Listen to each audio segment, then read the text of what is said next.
welcome back to my channel, or welcome if you're new. My name is Cynthia, and if you read the title, then you already know that I'm gonna do another spooky video.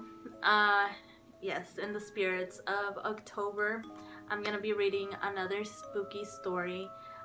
This one is actually off of Reddit, and this story is called Don't Live in the Middle of Nowhere, and it caught my eye because I just recently moved to the middle of nowhere, so I thought it was gonna be perfect just to give me a little bit of a scare, since I don't think I'm gonna be doing anything for Halloween this whole month.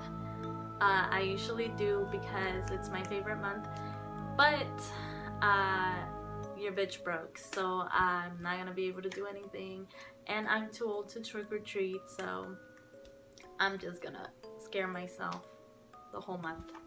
I hope you guys enjoyed this video, and I hope I give you a little scare so I'm not the only one that's scared. But yeah, I hope you guys enjoy it, so let's get right into it. I used to live in the mountains of New Mexico. You'd have to drive up a windy road for about 2 miles to get to my house, drive past my mailbox, and then go for about another half a mile. I lived right by crossroads, with my house on one side and the other road leading down to the neighbors about 1.5 miles down the road. An old retired couple, nice folks. I lived alone and worked from home. Freelance astronomer. Yes, that's a thing you can actually make money doing, and the quiet mountains mean no light pollution at night. So I didn't really need to go out a whole lot except for groceries. Last year during the early fall, I was out on my porch with my telescope at about 3 in the morning. It was pretty crisp. I was in the middle of trying to find a specific star when a sound made me jump. It was the crying of a baby, and it sounded muffled, like it was coming from underground. The crying went on for a good 45 seconds before I realized where it was coming from. My yard's well pit. For those who don't know, a well pit is where the pump machines are stored for people whose water comes from a well. It's usually a little building thing, but my house is older and it had a 7-foot corrugated culvert pipe in the ground with a steel lid out in my yard. I've included the picture of something similar, though in this picture the well pit is made out of cement.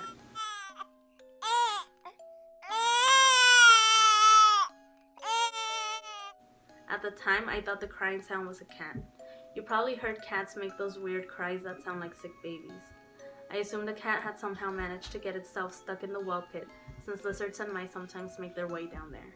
It was kinda creepy approaching the well pit in the dark with the crying, yeah, but I wasn't really scared at this point since I thought it was a cat. I started pulling the steel lid off, which is about 5 feet across. The crying sound stopped. When the lid was open enough, I shone my phone's flashlight into the pit. There wasn't anything in there. I freaked out immediately, and when I managed to gain control of my hands again, I shut the lid over the pit as fast as I could. I couldn't get sleep that night. I was all shaky and just laid in my bed until the sun came out. It was even worse when the crying came back the next night. I wasn't brave enough to look in the well pit again. I quit my work for a few minutes after I started. I couldn't concentrate. I went and laid in my bed with the lights on, but I could hear the crying even from inside. The crying didn't stop until about dawn. Again, I was up all night until the sun rose the next day. I think I fell asleep again a little after the sun came up, and I woke up again at about 4 in the afternoon. I'd been exhausted. I was about to call a hotel and try to write it out, but my money was tight enough that I could only do that in case of emergencies. I decided that if the crying started again that night, it would qualify as an emergency. There was crying again, but it wasn't from a baby. It didn't come from that well pit. It was about midnight. I was washing the dishes when I heard a crying. There was nothing otherworldly about it. It was a woman. And it wasn't coming from the backyard. It was coming from the front of the house. I went out the front door. Out by the road at the crossroads, I could see the shadow of a huddled figure from my porch lights. It was definitely a woman. She was on her knees and her face was in her hands. As I got closer to her, I could see that she had black hair, and from what I could tell, she was wearing traditional native clothes. I've seen natives around here occasionally wear traditional garbs, especially in ceremonies. On the ground in front of her, there was a marigold that she had laid down, the flower of the dead. It's used in Dia de los Muertos. She was crying heavily, not the deranged screams I've heard from druggies, real heartfelt wails. I got closer and asked if she was okay. I asked if she needed me to call anybody. She looked up slowly. The flesh had been ripped entirely from her face. 2 empty sockets stared at me. A row of skeletal teeth gnashing from her hands. Mishko watu, she whispered hoarsely. I screamed and I booked it. I sprinted down the road for a half a mile before I dared looking back, but she wasn't anywhere to be seen.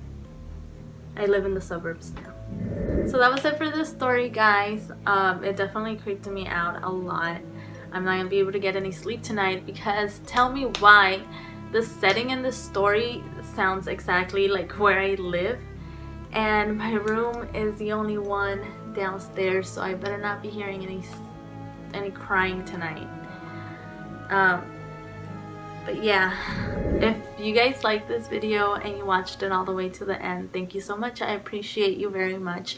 Don't forget to give it a like and leave me a comment and tell me your feedback. I really want to hear from you guys.